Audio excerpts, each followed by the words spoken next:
پھر اسی طرح بعض اوقات انسان کے لیے ناشکری رزق کی تنگی کا ذریعہ بن جاتی ہے، تو اس سے بھی انسان کو پرہیز کرنا چاہیے۔ خواہ انسان کے پاس تھوڑا ہی ہو تو بھی اس پر اللہ تعالیٰ کا شکر ادا کرنا چاہیے، کیونکہ اللہ تعالیٰ کا وعدہ ہے لَإِن شَكَرْتُمْ لَأَزِيدَنَّكُمْ، اگر تم شکر ادا کرو گے تو میں تمہیں اور زیادہ عطا کروں گا۔ کیونکہ ہر انسان جس کے پاس جتنا بھی ہے وہ عموماً کمی کا رونا روتا رہتا ہے۔ اسی لیے ہمیں یہ سکھایا گیا ہے کہ رزق کے معاملے میں ہم یعنی دنیاوی معاملات میں اپنے سے نیچے والوں کو دیکھیں کہ ان کے پاس کیا ہے، تو انسان کے پاس جو کچھ بھی ہو انسان اس پر راضی ہو سکتا ہے، مطمئن ہو سکتا ہے، خوش ہو سکتا ہے اور اللہ تعالیٰ کا شکر گزار ہو سکتا ہے۔ اور یہ ہمیشہ یاد رکھے کہ اصل میں الرزاق تو اللہ تعالیٰ ہی ہے۔ اس لیے جب بھی رزق کے معاملے میں کسی بھی قسم کی کوئی مشکل ہو، اونچ نیچ ہو، تو فوراً اللہ تعالیٰ کی طرف انسان رجوع کرے اور اللہ تعالیٰ سے خوب خوب دعائیں کرے، کیونکہ وہ دعاؤں کا سننے والا ہے، قریب مجیب ہے، بہت قریب ہے اور ہر بات کا جواب دیتا ہے۔ ایسا نہیں کہ وہ انسان کی دعا کو نظر انداز کر دیتا ہے، اور یہ تو اس کا خود حکم ہے وَقَالَ رَبُّكُمُ ادْعُونِي أَسْتَجِبْ لَكُمْ، تمہارا رب کہتا ہے کہ تم مجھ سے مانگو تو میں تمہاری دعا قبول کروں گا۔ تو ہمیشہ ہمیں یہ یاد رکھنا چاہیے کہ رزق کی کنجیاں اللہ تعالیٰ کے پاس ہیں۔ فرمایا لَهُ مَقَالِيدُ السَّمَاوَاتِ وَالْأَرْضِ يَبْسُطُ الرِّزْقَ لِمَن يَشَاءُ وَيَقْدِرُ إِنَّهُ بِكُلِّ شَيْءٍ عَلِيمٌ، آسمانوں اور زمین کی چابیاں اسی کے پاس ہیں، وہ جس کے لیے چاہتا ہے رزق کشادہ کر دیتا ہے اور جس کو چاہتا ہے تنگ کر دیتا ہے، بلا شبہ وہ سب کچھ جاننے والا ہے۔ اور پھر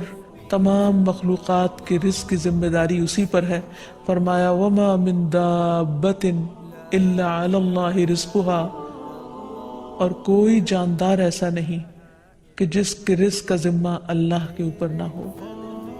کوئی ایک چھوٹی سے چھوٹی چونٹی اور اس سے بھی چھوٹی مخلوق، ان سب کو وہی کھلاتا اور پلاتا ہے، وہی زندگی دیتا ہے اور زندگی کے اسباب مہیا کرتا ہے، لیکن اکثر لوگ اللہ تعالیٰ کے اس اختیار سے لا علم ہیں۔ اسی لیے اللہ تعالیٰ فرماتے ہیں قُلْ إِنَّ رَبِّي يَبْسُطُ الرِّزْقَ لِمَن يَشَاءُ وَيَقْدِرُ وَلَكِنَّ أَكْثَرَ النَّاسِ لَا يَعْلَمُونَ، کہہ دیجئے بے شک میرا رب رزق فراخ کرتا ہے جس کے لیے چاہتا ہے اور تنگ کر دیتا ہے، لیکن اکثر لوگ علم نہیں رکھتے، یعنی بہت سے لوگ اس حقیقت کو بھول جاتے ہیں، اور جب ان کے پاس زیادہ آتا ہے تو وہ سمجھتے ہیں کہ یہ ان کی محنت کا نتیجہ ہے، یہ ان کی کوششیں اور ان کے سمجھداری ہے جس کی وجہ سے ان کو زیادہ ملا ہے، اور اگر کسی کے پاس کم ہوتا ہے تو عموماً لوگ سمجھتے ہیں کہ یہ اس کی اپنی حماقت اور بے وقوفی کی وجہ سے یا ناسمجھی کی وجہ سے اس کو نہیں مل رہا۔ حالانکہ بعض اوقات اللہ سبحانہ وتعالی انتہائی ناسمجھ لوگوں کو بھی بہت کچھ عطا کر دیتا ہے، اور بعض اوقات بہت زیادہ پڑھے لکھے سمجھدار عقل مند لوگ اپنے 2 وقت کے کھانے کے لیے بھی پریشان ہوتے ہیں۔ حقیقت یہ ہے کہ اللہ سبحانہ وتعالی جسے چاہے خوب نوازے، اور دینے سے اس کے خزانوں میں کوئی کمی واقع نہیں ہوتی، اور یہ اس کی اپنی مشیت اور اس کی اپنی چاہت ہے۔ وہ چاہے تو اپنے نافرمانوں کو بہت کچھ دے دے۔ ہم دیکھتے ہیں کہ دنیا میں بہت سے لوگ اس کی ذات کا بھی انکار کرتے ہیں، اس کے آگے سجدہ بھی نہیں کرتے، اس کی راہ میں کچھ صدقہ خیرات بھی نہیں کرتے، لیکن اس کے باوجود ان پر رزق برستا ہی چلا جاتا ہے، کیونکہ اللہ سبحانہ وتعالیٰ ان کو ڈھیل دیتا ہے۔ پھر اسی طرح اللہ تعالیٰ نے ہر ایک کا چونکہ رزق مقرر کر رکھا ہے، تو جن کے حصے میں زیادہ دیا یا زیادہ رکھا ہے، وہ ایسا نہیں کہ ضروری طور پر ان کی کسی نیکی کی وجہ سے ہی ہو، وہ اللہ تعالیٰ کی تقسیم کی بنا پر ہے، اللہ تعالیٰ کا اپنا فیصلہ ہے جو اس کی حکمت پر مبنی ہے، جسے انسان نہیں جانتے، کیونکہ اللہ تعالیٰ نے ہر انسان کا رزق مقرر کر رکھا ہے، اور جو انسان کے مقدر میں ہوتا ہے وہ اس کو مل کر رہتا ہے۔ اسی لیے جابر بن عبداللہ کہتے ہیں کہ اللہ کے رسول صلی اللہ علیہ وسلم نے فرمایا اگر ابن آدم اپنے رزق سے اسی طرح بھاگے جس طرح موت سے بھاگتا ہے، تو بھی رزق اسے اسی طرح پالے گا جس طرح اسے موت پا لیتی ہے، یعنی اس کا رزق اس تک پہنچ کر رہے گا۔ اس سلسلے میں ایک بہت اہم بات یاد رکھنے کی ہے کہ انسان رزق کے معاملے میں ہمیشہ اللہ تعالیٰ کی طرف رجوع کرے اور کسی بھی پریشانی کی صورت میں غیر اللہ کی طرف رجوع نہ کرے، یعنی اپنے دکھ، تکلیف، پریشانی، اس کا داستان، اس کی بپتا صرف اللہ تعالیٰ کو سنائے، اسی سے دعائیں مانگے، اور یہ مت سمجھے کہ اللہ تعالیٰ نہیں سنتا تو وہ کسی اور کے در پر جا کر اپنی مشکل بیان کر کے اسے مشکل کشا سمجھتے ہوئے اس سے اپنی حاجات پوری کروا سکتا ہے۔ قرآن مجید میں اللہ تعالیٰ فرماتے ہیں وَاللَّهُ جَعَلَ لَكُم مِّنْ أَنفُسِكُمْ أَزْوَاجًا وَجَعَلَ لَكُم مِّنْ أَزْوَاجِكُمْ بَنِينَ وَحَفَدًا وَرَزَقَكُم مِّنَ الطَّيِّبَاتِ أَفَبِالْبَاطِلِ يُؤْمِنُونَ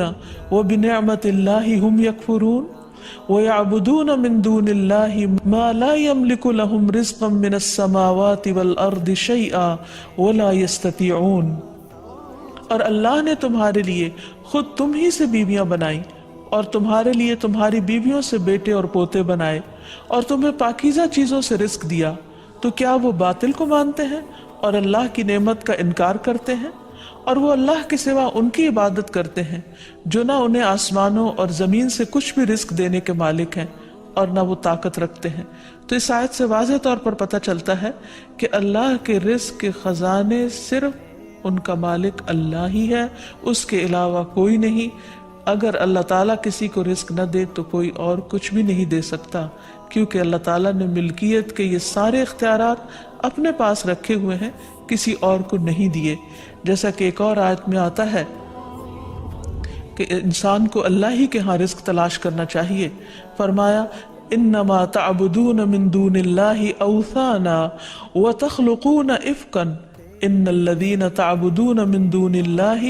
لا يملكون لكم رزقا فابتغوا عند اللہ الرزق واعبدوه واشکروا له الیہ ترجعون۔ تم اللہ کے سوا چند بتوں ہی کی تو عبادت کرتے ہو اور تم سراسر جھوٹ گھڑتے ہو، بلا شبہ اللہ کے سوا جن کی تم عبادت کرتے ہو تمہارے لیے کسی رزق کے مالک نہیں، سو تم اللہ کے ہاں ہی رزق تلاش کرو اور اسی کی عبادت کرو اور اس کا شکر کرو، اسی کی طرف تم لوٹائے جاؤ گے، یعنی اسی نے تمہیں پیدا کیا، وہی تمہیں رزق دیتا ہے، اسی کی طرف تمہاری واپسی ہے۔ اس لیے تم نہ اللہ کے سوا کسی اور کی عبادت کرو اور نہ ہی اس کے آگے ہاتھ پھیلاؤ اور نہ اس سے توقع رکھو کہ وہ تمہیں کچھ دے گا۔ لا الہ الا اللہ، لا الہ الا اللہ، تیرے صدقے